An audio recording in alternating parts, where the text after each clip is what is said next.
akhirnya kita sampailah di dekat situs Megalithicum Gunung Padang dan tidak berapa jauh dari situ kita menemukan sekelompok ibu-ibu sedang memanen. Ini namanya teh. Wow, teh ini tahu nggak? Bermacam-macam rasanya. Ada green tea, ada English tea macamnya, tetapi berasal dari sini. Hai ibu-ibu, selamat siang semua. 1, 2, 3. Iya. Kurang coba, kurang semangat. Kurang semangat. Jadi 1, 2, loncat 3. Oh iya, saya hari ini ketemu sama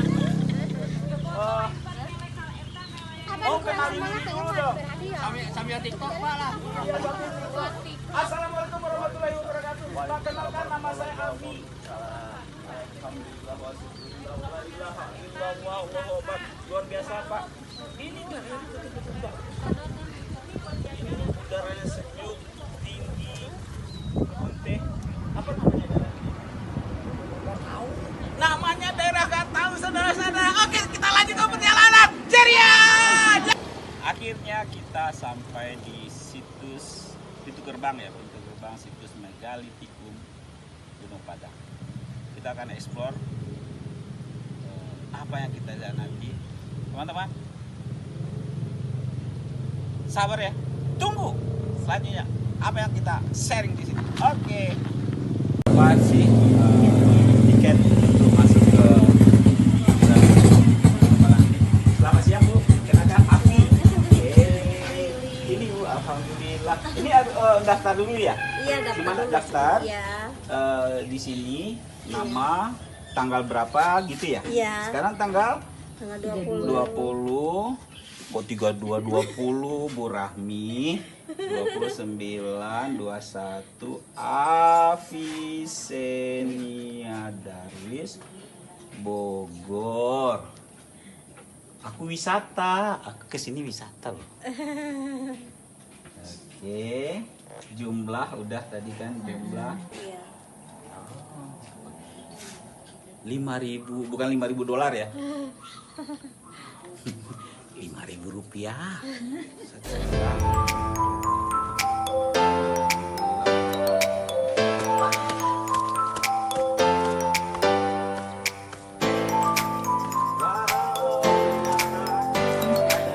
Punten ya Pak. Setelah jalan menuju ke situs Megalithicum Gunung Padang ini, apakah kita mengambil jalan yang sebelah kiri? Nah, ciri khas jalan sebelah kiri itu jalan yang dibuat dari batu-batu. Iya, Dari batu-batu. tangga asli. Ini lebih curam. Ini aslinya dulu asli, begini. Lebih curam dan sejauh 175 meter. Tapi ada pilihan lain. Jalan yang dibikin dari beton. Sebelah kanan. Nah, ini lebih landai tetapi lebih jauh. Kalau kita lewat jalan sini, maka kesampaian ke situs sejauh 375 meter. Jadi 2 kali lebih jauh tapi lebih landai dan kita akan nikmati perjalanan ke situs. Pilih yang Teman-teman, mana? saya dalam hal ini karena Coba tebak. Saya akan pilih, Bang Af akan pilih yang mana ya? Ya, Teman-teman nanti Teman-teman. kasih pollingnya ya di bawah ya. coba tebak. Nanti saya akan Mengambil jalan memilih yang mana? original road or original trekking or the new one. Ya, oke. Oke.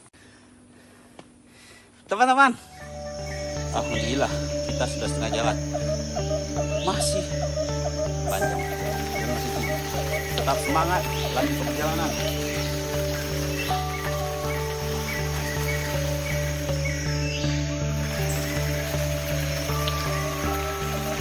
Akhirnya kita sampailah di Megalithicum Gunung Padang ini. Ini cagar budaya bukan lagi lokal ya. Milik nasional, milik bangsa Indonesia yang tentu turis-turis dari mancanegara sudah datang ke tempat ini, terutama untuk ahli-ahli arkeologi. Jadi bagaimana peradaban itu sendiri berkembang di bumi ini.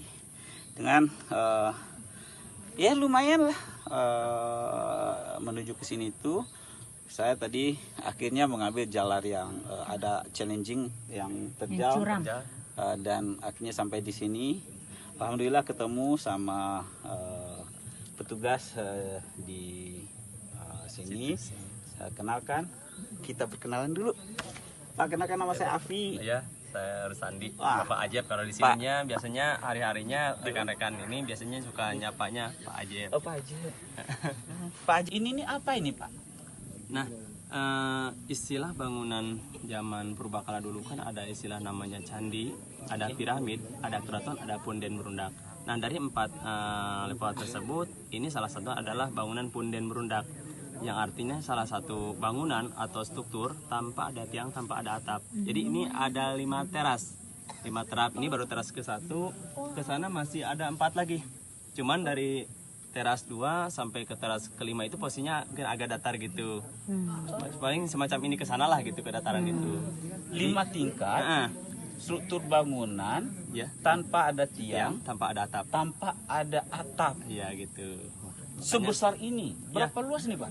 Kalau luas keseluruhannya sampai dibatasi sama sungai, karena hasil kajian berbagai disiplin ilmu itu kawasan situs Gunung Padang ini radiusnya sebarannya sampai 29,1 hektar.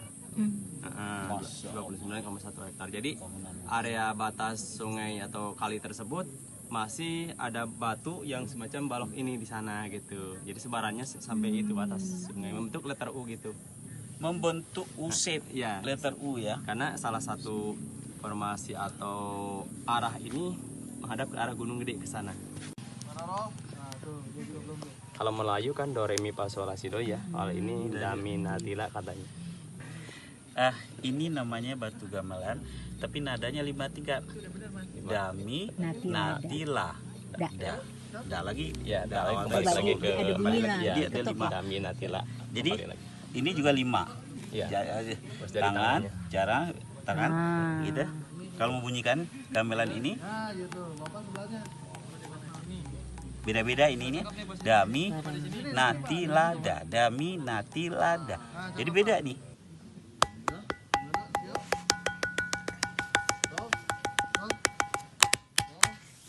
Dua, tiga, empat, lima. Iya. Oh, lewat sini Jadi gerbangnya. setiap gerbang tersebut ke sampingnya ada benteng-benteng kecil semacam itu yang masih asli sebagian itu. Ah, Jadi oh, setiap that's gerbang, very interesting. gitu. Gerbang, benteng lagi. Sebenarnya ini gerbang utamanya ya. Ya, gerbang Cuman untuk udah melaju ditutup. terus selanjutnya. Kita nggak ke Kita nggak boleh masuk ya. Berhubung batunya sudah Udah banyak yang hancur. goyang, Takut takutnya ke Nggak stabil, ya. gelondong batunya. Oh, sebenarnya ini gerbang utamanya. Oh, kita Oke. lanjut. Teman-teman, kita lanjutkan. Iya.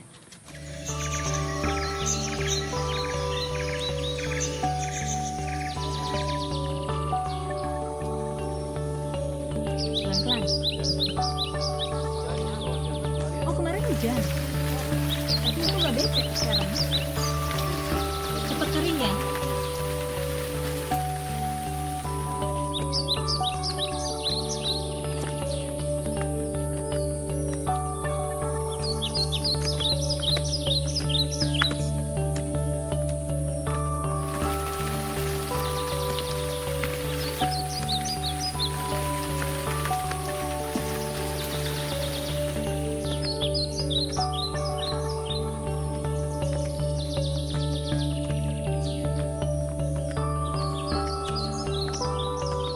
Apa yang bisa kita ceritakan nih Pak Ajep di teras 2 ini? Di sini Pak, sebenarnya ada batu kursi di sini. Ada batu kursi di sini. Katanya dulu dari secara cerita turun temurun masyarakat sekitar bahwa di sini digunakan sebagai tempat bermusyawarah untuk apa istilahnya meeting atau rapat lah. Di sini hanya khusus biasa untuk tokohnya Pak. Di Oh, sini pemimpinnya. ya tangannya begini kan, lalu bawahnya di sana. Jadi budaya gini Pak. Nenek moyang dulu mereka kalau ada tujuan maksud itu sudah ditentukan berdasarkan musyawarah. Kearifan lokal yang luar biasa ya, sudah ada di zaman dahulu. Nenek moyang kita zaman dulu bagaimana sampai sudut memandang pun untuk mengatur tempat musyawarah diatur. Bagaimana yang saya duduk ini adalah dalam musyawarah pemimpinnya duduk di sini. Nanti wakilnya di sini, anggota-anggota Iya. rapat di depan Iya, di depan. bermusyawarah. Tetapi yang jadi menarik saya adalah bagaimana dulu sudah difikirkan dalam bermusyawarah itu dilakukan di alam, di ruang terbuka. Tidak tersekat-sekat, tidak di dalam gedung. Kemudian tempat pemimpin itu betul-betul Bisa melihat semua melihat betul-betul secara komprehensif ya, ke menyeluruh depan. Gunung, sungai, lembah, pohon segala macam. Paling besar itu view-nya. pemimpin. Jadi memang di sini juga sudah ditekankan dari dulu, pemimpin itu adalah seorang sosok yang betul-betul sudah kosong, sudah arif. Yang ada dalam dirinya adalah bagaimana memberi semua yang ada dalam dirinya untuk rakyatnya.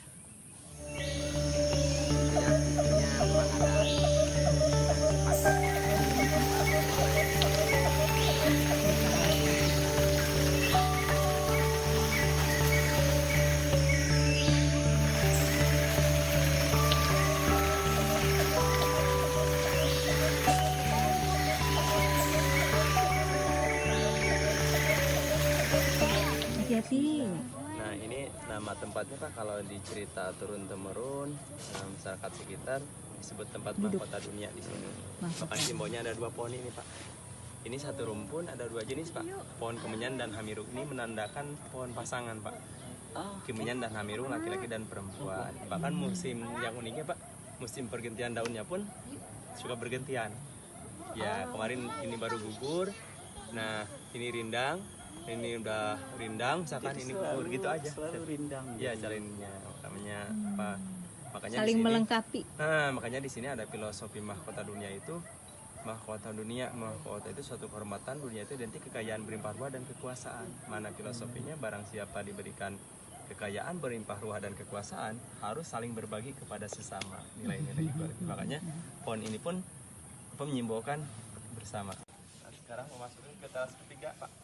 Jadi setiap masuk ke teras ada pembatas segini.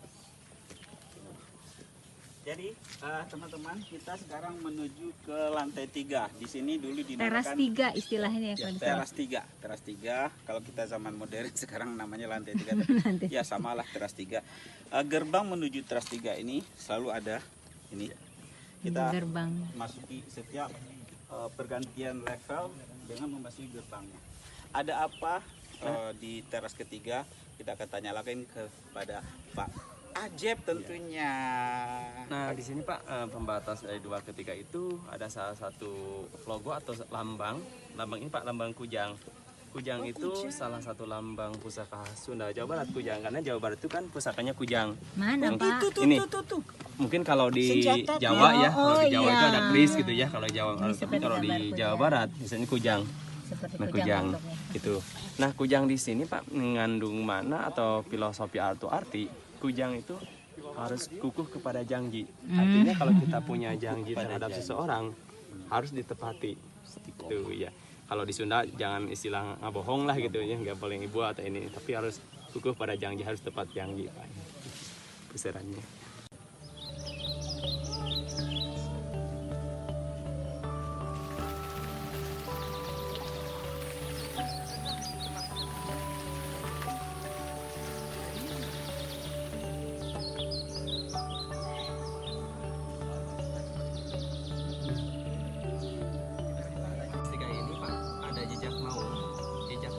Teman-teman, jejak maung, Nah, jejak harimau. Jejak maung di sini bukan berarti jejak maung hewan atau binatang, Oh, bukan. karena jejaknya ini sudah dikaji ada 9 Pak jejaknya.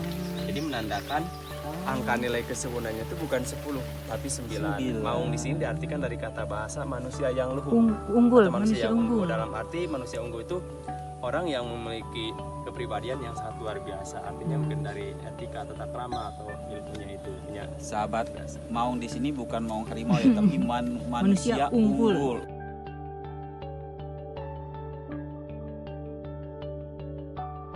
Di situs megalitikum Gunung Padang ini ada suatu tempat khusus untuk tirakat yang namanya Batu Maung.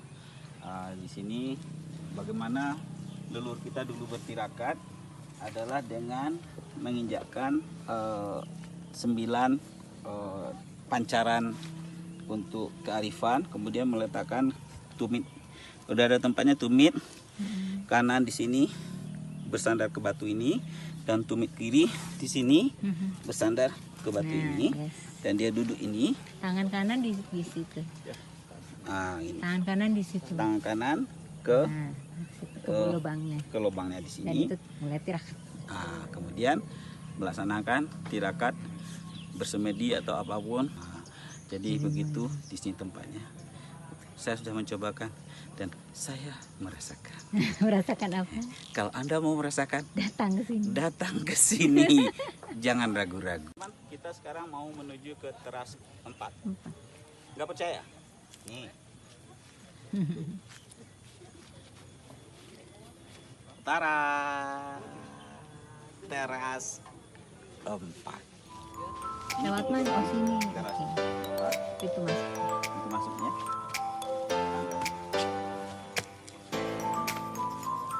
Oke, kita sampai di lokasi di sini. Kita bisa melihat tempat-tempat ritual ya Pak ya. Ya, intinya sih sama Tempat ritual. Tapi ini apa yang bisa kita ceritakan kepada teman-teman sahabat Afi ini Pak? Ya, di sini Pak di teras 4 ini kalau dilihat secara batunya sih emang nggak kurang gitu ya. Banyak ya, Tidak nggak seperti banyak. di teras-teras yang Puncak. lain. Di sini ada agak kosong, paling kelihatan sedikit. Di sini sebenarnya ada bentuk ruangannya persegi. Ini ada pagar-pagar batu. Oh, ruang persegi ada pagar-pagar batu. Lalu di sini ada batu satu di tengah-tengahnya. Ini namanya batu pengujian Batu atau batu pengujian. panuragan. Batu Nah, panuragan. Ya, katanya sih batu ini dulu disimbolkan hanya sebagai untuk pengujian bahwa boleh atau tidaknya untuk memasuki ke teras yang paling sakral. Karena salah satu peribadatan nenek moyang yang paling sakralnya mereka diakhiri di tempat yang paling tinggi itu, di teras kelima. Jadi dulunya mungkin hanya orang-orang yang boleh memasuki ke sana itu. Yang udah lulus di sini udah lulus dulu. ujian ini. Oke. Bahkan dulu katanya suka diangkat-angkat, ternyata tidak setiap orang bisa angkatan batu ini. Kadang-kadang badannya tinggi besar, itu pun tidak bisa keangkat atau geser, tapi akhirnya sama orang kecil keangkat. Itu cara ininya. Nah, mana filosofinya mungkin kalau dibagikan kepada kehidupan, biasanya kita itu kalau mau menempuh suatu kesuksesan atau kebahagiaan itu rintangan atau ujiannya Banyak. keberat gitu. Itulah yang menggambarkan keberatan berat. misalnya ini.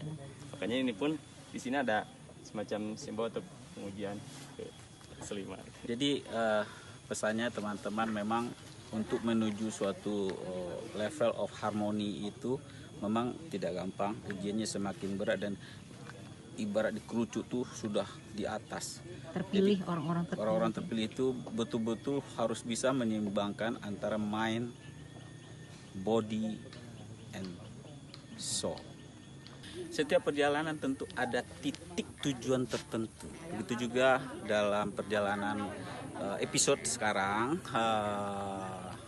dalam rangka menjelajahi situs megalitikus Gunung Padang, kita akan menuju titik tersebut berada di stage 5 atau teras 5 dan kita akan menuju.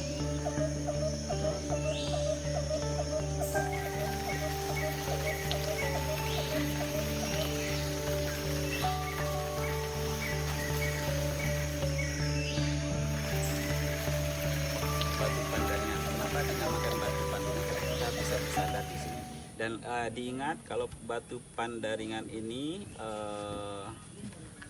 tempat tertinggi dari situs, yaitu dia berada di stage kelima dan disinilah yang kita lakukan adalah bagaimana kita mencari petunjuk-petunjuk ke langit ya. Ya, klien. Bagaimana penentuan arah, penentuan musim, melihat bintang, ini bulan apa, di sini di puncak daripada ini tentu orang-orang pilihan yang bisa melakukan itu. Saya akan mencoba untuk mencontoh di sini. Kalau saya duduk, filosofi saya duduk bagaimana? Silakan Pak Ajep terangkan ya. Sekarang saya pada posisi duduk. Di sini itu tadi ada dua pendapat ya, ada dua dua nilai di sini. Yang pertama ada menyebutkan duduk di bawah ini, nyender ke batu itu. Nyender dalam duduk dalam arti lagi tirakat atau bertapa nyender ke itu. Itu yang pertama. Ada lagi yang menyebutkan bahwa di batu pandaringan ini dulu bisa dijadikan juga sebagai untuk mengetahui musim bertani atau bercocok tanam. Kalau di ilmu astronominya kalender galaksi lah gitu. Jadi katanya di sini itu ada semacam sinyal atau dorva yang mengancur ke langit, ke bintang. Jadi tahun demi tahun bisa untuk musim bertanam itu bisa diketahui dari tempat. Karena ini pandangannya langsung Ya, ke langit langsung ya. ke langit, Begitu ke sana, kita langsung ke rebah sana. itu ke langit. Iya, saat ini gitu. Saat ini. Oke. Akhirnya kita sampai di singgasana raja. Bagaimana raja dahulu duduk? Begini.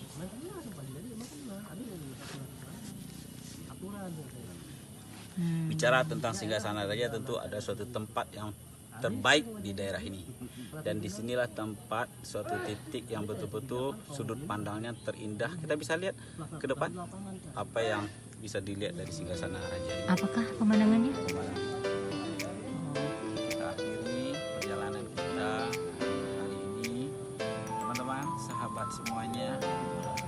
Satu dari saya, jangan lupa bahagia.